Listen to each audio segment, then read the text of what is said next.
자, 여기서 조금 요새 좀 걱정되는 부분이 하나 있기는 있습니다. 송 작가 TV는 늘 앞서가니까 네. 미리 의혹과 걱정을 좀 얘기를 해준다고 하면 지금 당내의 조류가 김민세를 정리를 하고 이광재로 급격하게 모이고 있다라는 얘기가 있습니다. 아니 근데 김민세는 그렇게 생각 안 해요. 아니, 김민세는 아직 자기가 자기가 뭐가 있다고 된다고 하고 생각하겠지. 있으니까 김민세 역시도 끝까지 가야죠. 끝까지 가겠죠. 근데 지금 김민세한테 손 벌리기가 부담스러운 의원들이 많다 보니까 김민세 찍기는 그렇고 송영길은 너무 장사 없이 지금 입방정으로 지지율을 날린 거니까 둘이 합친다고 하면 대려 시너지가 아니라 마이너스가 될 수 있는 상황이 되다 보니까 그나마 온건한 중도 성향의 당대표 후보로 이광재를 밀고 있는 조짐들이 보인다라는 첩보가 있습니다. 근데 그거는 안 될 건데 왜냐면 이게 뭐 갑자기 이렇게 되니까 저쪽에서 하는 주장이에요. 김민세 쪽에서 이게 안 좋게 돌아간다고 생각을 하니까 자기들이 공격받잖아. 그럼 어떻게 해야 되냐면 아유 잘 지낼 수 있는 사람으로 그냥 중도적인 사람으로 당대표 해야 돼. 이 지랄을 하고 있거든. 그러면 이현주, 송영길 이런 애들 못 쳐낸다는 소리예요. 그냥 다 같이 가자. 이대로 갑시다. 이렇게 하는 거야. 이게 말이 근데 되냐고. 김민세가 나서갖고 이대로 갑시다 하면은 부담스러우니까 여기에 이광재를 끼워 넣으려고 한다는 얘기가 있습니다. 자, 이거는 송 작가 TV에서 처음으로 제시하는 이 첩보이고 예상인 건데, 만일에 급속하게 이광재가 노선을 넓히면서 지금까지 하고는 다른 화합이란 이름을 끌고 들어와서 조국하고도 합쳐야 된다, 조국당하고도 합쳐야 된다, 진보연합 해야 된다, 당내에서도 공치모도 안고 가야 된다, 뭐 이런 식으로 버물려 가면서 이래저래 좋은 게 좋은 거 아니냐라는 걸로 가려고 할 가능성이 저는 꽤 높다고 생각되고요. 또 이러한 노선을 바탕으로 정청래 대표의 어찌 보면 쟤네들이 스스로 폭력적이라고 하니까 1인 1표제라든지 결선 투표제라든지 당원들 공천제 이런 것들을 어떻게 총선 전에 저지하기 위해서는 정청래만큼은 안 되라고 하는 그 대안으로 이광재를 쓸 가능성이 있습니다. 우리가 이광재를 무시할 수 없는 게요. 한때 저랑 같이 중국에서 백수 생활도 같이 했던 상하이에서 같이 했던 경험들도 있거든요. 교민들한테 밥도 많이 얻어먹고 얼굴도 많이 봤던 분들이기도 한데 이 양반이 재기하는 과정 중에 여시제가 끼어 있었다는 걸 잊으면 안 됩니다.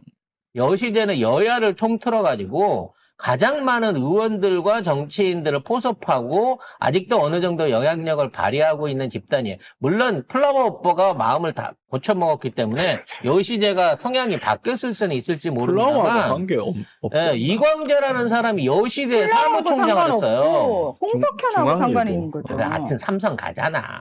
그러니까 이러한 여시제 때 구성의 핵심 요소를 했던 이광재의 조직력이 만일에 또 이번 당대표 선거에서 발휘될 여지가 생긴다고 하면 이거는 당원들의 선택하고 국회의원들의 선택이 정면으로 충돌하게 되는 이런 문제들이 또는 경쟁들이 생겨날 수 있습니다. 물론 지금 정청래 대표는 1인 1표제를 주창하고 있고 당대표 선거에서도 권리당원들의 투표율이 높아지면서 지금 이것만 지켜낸다고 하면 될 것이다라고 생각을 하고 있지만 어떠한 변수가 앞으로 나올지 두 달에 어떠한 변수가 나올지 모릅니다. 뭘로 갖고 공격을 해올지 몰라요. 저것들은. 왜냐면 지금 쟤네들은 대통령도 안 무섭고 내란 세력도 안 무섭습니다. 오로지 2년 후에 있을 공천권 그거 하나에만 목을 메고 있는 거예요. 더더욱 민주진영 우리 시민들 입장에서도 이게 진짜로 중요한 거거든요. 이거 넘겨주게 되면 검찰개혁이고 나발이고 대통령 임기 후반이나 지금까지 유지하고 있던 기조들 지켜내는 거 이거 쉽지 않습니다. 저는 검찰개혁만 물어봐도 답이 나올 거라고 생각합니다. 왜냐하면 김민석은 검찰개혁 그거 안 하려고 완전 기를 쓰고 안 하려고 했었거든. 총리하고 있을 때. 지금도 총리지만. 근데 정청래 대표는 그거 아니고 당장 해야 된다고 계속 하고 있고 그다음에 이재명 대통령하고도 같이 검찰개혁법 계속 고쳤기 때문에 이거는 다이렉트로 같이 한 거예요. 근데 김민석이가 중간에 계속 안 되게 했다고. 요거 나중에 그 당대표 선거할 때 이거 물어보면 이 새끼 대답 못할 것이다. 저는 그렇게 생각합니다. 그래서 우리는 맞아요. 댓글에도 있는데 정청래 연임으로 가야 돼요. 네. 네. 정청래, 이게 자꾸 우리 보러 뭐 정청래를 빤히 어쩌느냐 하는데, 저는 그 정치인 개인하고는 어떠한 개인적인 인간관계도 없고, 특히나 정청래 대표는 제가 제일 싫어하는 정치인 중에 하나예요. 그냥 말 많은 사람 저보다 말 싫어하는 많은 거예요. 사람 겁나 싫어하거든요. 그래서 아무튼 정청래 대표를 지금 있는 상황에서 우리가 지지해야 되는 거는 지금 지난 1년 동안 개혁 의지와 함께 대통령의 의지를 따라갈 수 있는 파트너로서 그 역할을 자임하고 수행했던 민주당 내 정치인이 진짜 정청래 하나밖에 없기 때문입니다. 왜냐하면 정청래 의원도 당 내에서 왕따예요. 왜 왕따인 줄 아세요? 말 안 들어요, 의원들이. 이번에 지자체 후보자도 정원호 캠프나 이런 데서도 대표 말 안 대표 들었잖아요. 말 안 들어요. 아니, 서울시장 투표에 나오는 사람이 공보물에 이재명 대통령 사진 한 장이 없고 프레카드에 이재명 대통령 이름 한 자를 적어 올리질 않았습니다. 그거 질라고 작정한 건데. 작정한 거예요. 이 새끼들이 진짜. 그런데도 여론조사는 와. 잘 나오니까 결국은 그 덕분에 야, 이씨 정원호 물고 넘어져갖고 서울시로 부정선거 플레임 한번 짜자라고 했는데 결과적으로 이게 역으로 꼬라박힌 거죠. 만일 그 정원호 애초에 후보가 안 됐다면 또는 박주민이라든지 다른 후보가 섰다고 하면 애초에 정원호라고 하는 인물이 아닌 상태에서 서울 선거를 치렀다고 하면 지금의 결과하고는 달라질 수도 있습니다만 이미 서울이 너무 많이 망가진 데다가 사실은 더 이상 발전을 시킬 구석이 없는 동네다. 이제 관리형 도시란 말이에요. 관리를 잘해줘야 되고 이제 노후된 도시를 재생해야 되는 거고 지금 뭔가 집중된 인구라든지 산업 기반이라든지 금융이라든지 행정의 중심들을 분산해줘야 될 도시라서 이제는 정리와 어떤 조정, 분해가 필요한 상황이라서 어머.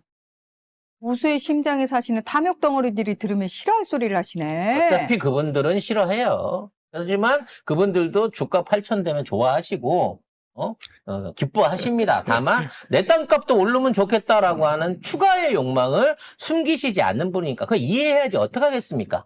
네. 뽑았으니까 보유세를 맞아야지 어떡하시겠습니까?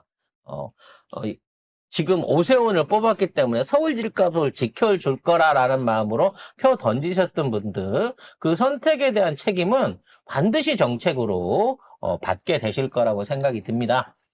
아무튼 자꾸 이렇게 패배주의가 돌고 있어요. 책임론도 올라오고 있지만 우리는 이 선거를 지켜보고 이 게임을 해본 우리는 너무 잘 알고 있습니다. 정치 고관여층은. 이번 선거는 승리한 선거예요. 12대 4로 승리한 선거고 어쩌면 정말 알토란처럼 말 많은 브레 컨슈머들을 딱 제외한 상황에서 민주당이 힘써서 바꿔나갈 수 있는 지방 발전을 비롯해서 지역 발전을 새롭게 선도할 수 있는 계기들을 다 만들고 있습니다. 오히려 서울이나 대구, 경남북 같은 경우에는 해주려고 해도 여건도 안 되지만 받을 생각도 없는 분들이기 때문에 거기는 상대적으로 지금처럼 그대로 사시는 수밖에 없습니다. 30년째 GDP 꼴등으로 살 수밖에 없는 거예요, 대구는. 선택을 그렇게 하셨으니까.